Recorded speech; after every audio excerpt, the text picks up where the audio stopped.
ప్రపంచంలో అతి శక్తివంతమైన దేశానికి అధ్యక్ష ఎన్నికలంటే ఎలా ఉంటాయి?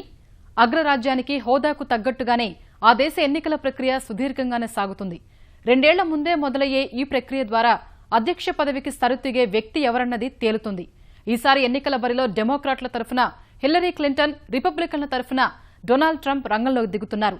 భిన్నమైన వ్యక్తిత్వాలున్న అభ్యర్థులు వీరిద్దరు. అధ్యక్ష పదవికి పోటీ పడుతున్న తొలి మహిళగా హిల్లరీ క్లింటన్ రికార్డు సృష్టించగా, వివాదాస్పద వ్యాఖ్యలతో ప్రపంచవ్యాప్తంగా ఆసక్తిని రేకెత్తించిన ఘనత డొనాల్డ్ ట్రంప్ది. మరి వీరిద్దరిలో విజయం వరించేది ఎవరిని?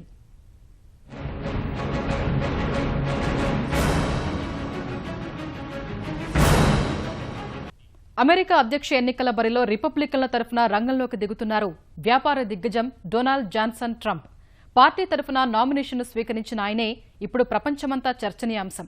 అమెరికా అధ్యక్ష ఎన్నికలంటేనే ప్రపంచమంతా ఆసక్తి సాధారణం.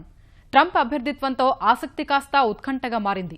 అభ్యర్థిత్వాన్ని ఖరారు చేసుకునేందుకు ఎన్నికల ప్రచారంలో ముందు నుంచి వివాదాస్పదంగా వ్యవహరించిన అతడు అధ్యక్ష బరిలో నిలవడాన్ని రిపబ్లికన్లే జీర్ణించుకోలేకుండా ఉన్నారు.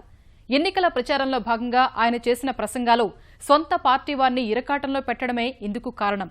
ట్రంప్ ఇప్పుడే ఇలా ఉంటే అధ్యక్షుడైతే అమెరికా పరిస్థితి ఏంటని ఆందోళన చెందిన వాళ్లు చాలామంది. ఈ నేపథ్యంలోనే రిపబ్లికన్ అభ్యర్థులందరిలోకి ట్రంప్ సృష్టించిన వివాదాలు ఇంకెవరూ సృష్టించకపోవడం వల్ల ఆయన అభ్యర్థిత్వం ఆశ్చర్యంతో పాటు ఆసక్తిని రేకెత్తిస్తోంది.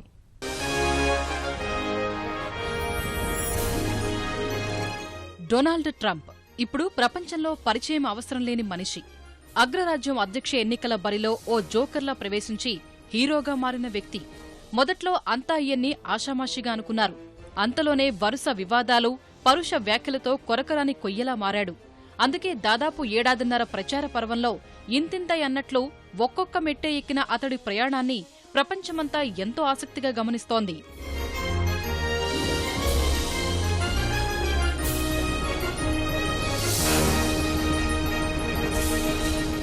ట్రంప్ పెద్ద కంపు అంటూ ఎన్ని వివాదాలు చుట్టుముడితేనేం తను మాత్రం ఎక్కడా ఆగలేదు. తన దూకుడు తగ్గించలేదు. సొంత పార్టీలోనే పోటీదారులను ఒక్కొక్కరినే వెనక్కి నెట్టి ముందుకే సాగాడు. నవంబర్ 8 సూపర్ ట్యూస్డే రోజు జరిగే అంతిమ పోరుకి రిపబ్లికన్ల సేనానిగా నిలిచాడు. వారి తరఫున అధ్యక్ష బరిలో నిల్చునే అర్హత దక్కించుకున్నాడు. 12 రాష్ట్రాల్లోని ప్రైమరీలు, కాకసస్లో 7 గెలుచుకుని రిపబ్లికన్ పార్టీ అధ్యక్ష అభ్యర్థిత్వానికి తనే సరైన వ్యక్తినని నిరూపించుకున్నాడు Donald Trump. Republican party national convention ఆర్ఎన్సీలో పార్టీ తరఫున నామినేషన్ స్వీకరించిన ట్రంప్ దారి తప్పిన అమెరికాను మళ్లీ గాడిలో పెడతానని ప్రతినబూనారు. అందుకు పెద్ద అజెండానే ప్రకటించాడు.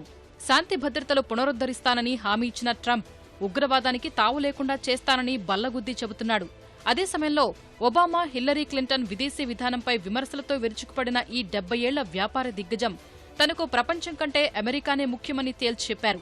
అధికారం చేపడితే దేశంలో నెలకొన్న హింస, నేరాల సంఖ్య అత్యంత వేగంగా తగ్గిపోతాయని హామీ ఇస్తున్నారు. Americans watching this address tonight have seen the recent images of violence in our streets and the chaos in our communities. Many have witnessed this violence personally. Some have even been its victims. I have a message for all of you. The crime and violence that today afflicts our nation will soon, and I mean very soon, come to an end. Beginning on January 20th of 2017, safety will be restored. The most basic duty of government is to defend the lives of its own citizens. Any government that fails to do so is a government unworthy to lead. రిపబ్లికన్ల అధ్యక్ష అభ్యర్థిత్వం ఖరారు చేసుకునే క్రమంలో Alabama, Arkansas, Georgia, Massachusetts, Tennessee, Vermont, Virginia రాష్ట్రాల్లో Trump విజయకేతనం ఎగురవేశారు. ట్రంప్తో పోటీపడిన cruise 2 రాష్ట్రాల్లో గెలవగా mark Rubio కేవలం మిన్నెసోటాలో విజయం సాధించారు. మొదట రిపబ్లికన్ పార్టీ బరిలో డొనాల్డ్ ట్రంప్తో పాటు Ted Cruz, Jeb Bush, Marco Rubio, Ben Carson, John Kasich మొత్తం 6 అభ్యర్థులు పోటీపడ్డారు. వారిలో కొందరు మధ్యలోనే వైదొలిగి ట్రంప్కు మద్దతు పలికారు. రూబియో, క్రూజ్ చివరి వరకు నిలిచి పోరాడారు. నిబంధనల ప్రకారం ప్రస్తుతం నామినేషన్ కోసం 1237 మంది డెలిగేట్ల మద్దతు అవసరం. రిపబ్లికన్ల తరఫున మొత్తం 2472 మంది డెలిగేట్లు. వారిలో 1543 మంది మద్దతుగా నిలిచారు. అంటే అవసరమైన వాటికంటే ట్రంప్కు 316 ఓట్లు ఎక్కువే వచ్చాయి.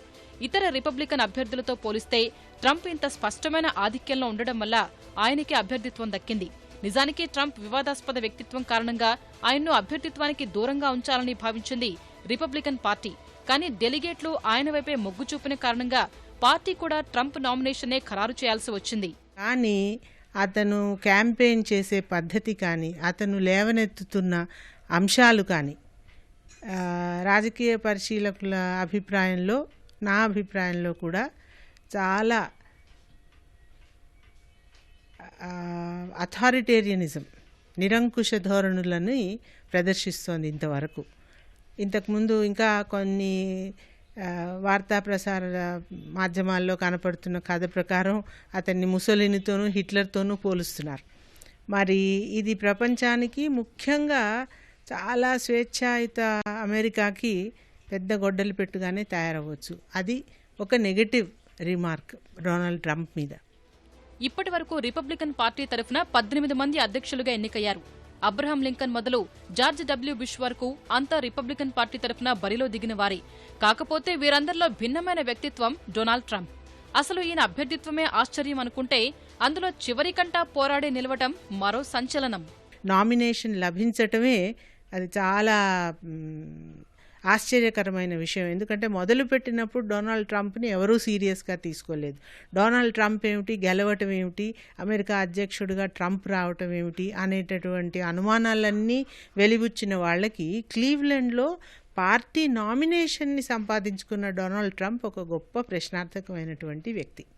అతను ఎందుకని గెలుచుకుంటూ వస్తున్నాడు, ఇవాళ నామినేషన్ దాకా ఎలా చేరగలిగాడు అనంటే, ఒకటి అతనికి ఉన్నటువంటి ధనబలం, రెండవది చాలా ఖచ్చితంగా విశ్వసనీయంగా కరాఖండిగా మాట్లాడగలుగుతున్నటువంటి అతని పద్ధతి, ధోరణి.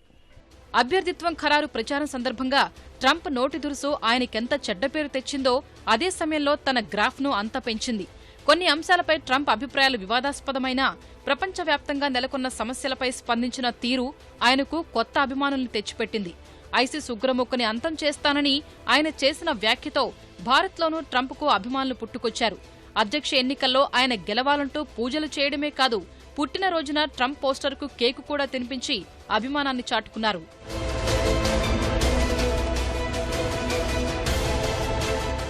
ప్రారంభం నుంచి వివాదాలతోనే ట్రంప్ పాపులర్ అయ్యాడు. ఈయన వ్యవహారశైలి ఎండగడుతూ ఎన్నో వార్తలు వచ్చాయి. ఆ విమర్శల్ని అంతగా పట్టించుకొని ట్రంప్ తాను చేసిన వ్యాఖ్యలకు కట్టుబడి ఉన్నానంటూ ఏమాత్రం తగ్గేది లేదని స్పష్టత ఇచ్చేవాడు.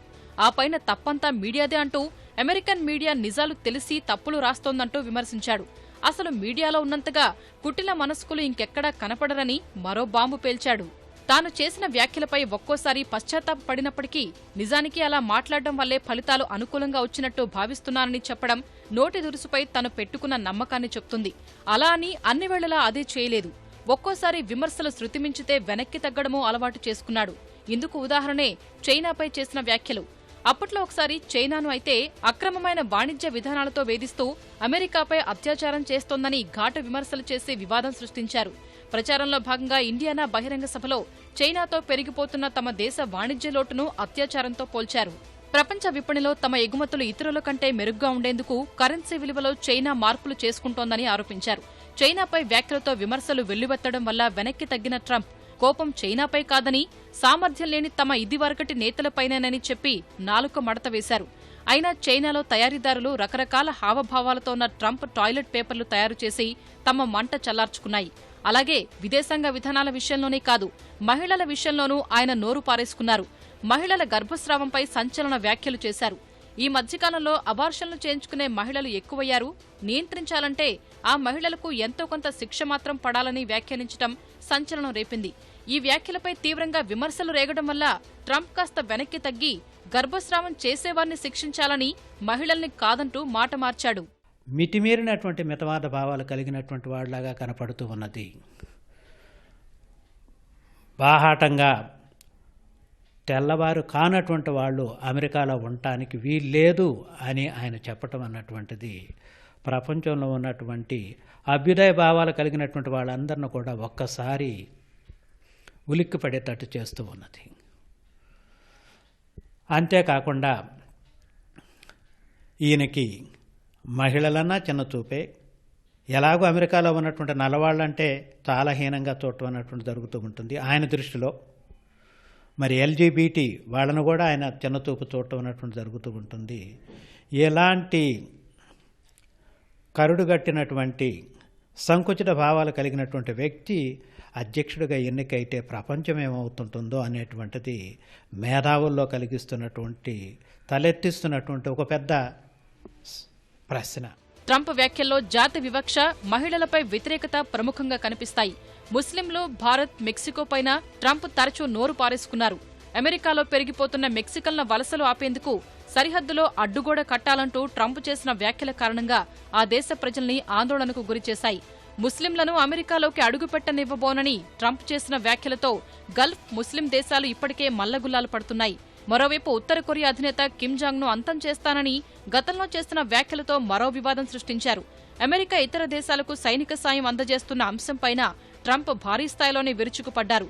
పక్క దేశాలకు సైన్య సహకారం అందించాల్సిన అవసరం లేదని వ్యాఖ్యానించి వైట్ హౌస్ ఆగ్రహానికి గురయ్యారు. డొనాల్డ్ ట్రంప్ ఇస్తున్నటువంటి ఎంఫసిస్ అంతా కూడా గత కొద్ది నెలలుగా ఎక్కువగా ఇమిగ్రేషన్ గురించి, మెక్సికో నుంచి వచ్చేటటువంటి ఇల్లీగల్ ఇమ్మిగ్రేషన్ గురించి, ఆ తర్వాత అమెరికాలో గన్ కంట్రోల్ గురించి, అమెరికాలో ఉన్నటువంటి ఆర్థిక ఇబ్బందుల గురించి, నిరుద్యోగం గురించి, వర్ణ వివక్ష, దానికి సంబంధించిన తెల్ల జాతీయులు ఆఫ్రికన్ అమెరికన్స్కి మధ్య ఉండేటటువంటి సంబంధాల గురించి అతను చాలా ఖచ్చితమైన అభిప్రాయాలతో మాట్లాడుతున్నాడు. అందులో ఎక్కువగా అమెరికాని రక్షించటం, అమెరికాని ప్రొటెక్ట్ చేయటం, అమెరికాని ప్రయారిటీగా పరిగణించటం అన్న మాటలు ధ్వనించటంతో చాలామంది అన్ఇన్ఫార్మ్డ్ అమెరికన్స్ ఎవరైతే ఉన్నారో, అంటే బాగా లోతుగా విశ్లేషణ చెయ్యలేని సాధారణ అమెరికన్ ప్రజానీకానికి మననేదో ఈ నాయకుడు రక్షిస్తాడు అనే ఒక భ్రమ డొనాల్డ్ ట్రంప్ చాలా గొప్పగా క్రియేట్ చేస్తూ వస్తున్నాడు ఇప్పటి వరకు. ఈ పరిణామాలన్నింటి నేపథ్యంలో చూస్తే శ్వేత సౌధాధిపతి పదవికి పోటీ పడ్డ అభ్యర్థుల్లో డొనాల్డ్ ట్రంప్లా వివాదాస్పదమైన వారు బహుశా ఎవరూ ఉండకపోవచ్చు. అయితే నోటి దురుసు కారణంగా ఎంతగా వ్యతిరేకత మూటగట్టుకున్నారో అంతే పాపులారిటీ సంపాదించుకున్నారు. అంతిమంగా ప్రజాస్వామిక పెట్టుబడిదారీ వ్యవస్థ ఉన్న అమెరికా లాంటి దేశాలకు ట్రంప్ లాంటి వ్యక్తులే కావాలని కోరుకున్న రిపబ్లికన్ డెలిగేట్లు మద్దతు తెలిపారు. కానీ ఇక్కడితోనే అయిపోలేదు. పార్టీ అభ్యర్థిగా నామినేషన్ సాధించిన అసలు పండుగ ముందుంది. అధ్యక్ష ఎన్నికల్లో రిపబ్లికన్లు ఎలక్టోరల్ కాలేజ్ ఓట్లు ఏ మేరకు పొందగలరన్న అంశంపైనే ట్రంప్ విజయం ఆధారపడి ఉంది. ఆ ప్రకారం ప్రస్తుత పరిణామాలు బట్టి చూస్తే ట్రంప్ విజయం అంత సులువేం కాదు. ఎందుకంటే అమెరికా విదేశాంగ విధానాలకు వ్యతిరేకంగా తన అభిప్రాయాలు తెలిపి సొంత దేశంలోనే కాదు ప్రపంచంలోనే వివాదాస్పదంగా మారిన ట్రంప్ ఎన్నికల్లో గెలిస్తే అమెరికా పరిస్థితి ఏంటన్న దానిపై భిన్నాభిప్రాయాలున్నాయి. ట్రంప్ నోటి దురుసు కారణంగా అమెరికా ప్రజలే అభద్రతలో ఉన్నట్టు తెలుస్తోంది. అయినా ప్రస్తుతానికైతే రిపబ్లికన్ల తరఫున ట్రంప్ బరిలో దిగేది ఖరారైపోయింది. ఇక విజయం సాధిస్తారా లేదా అన్నది నవంబర్ వరకు వేచి చూడాల్సిందే.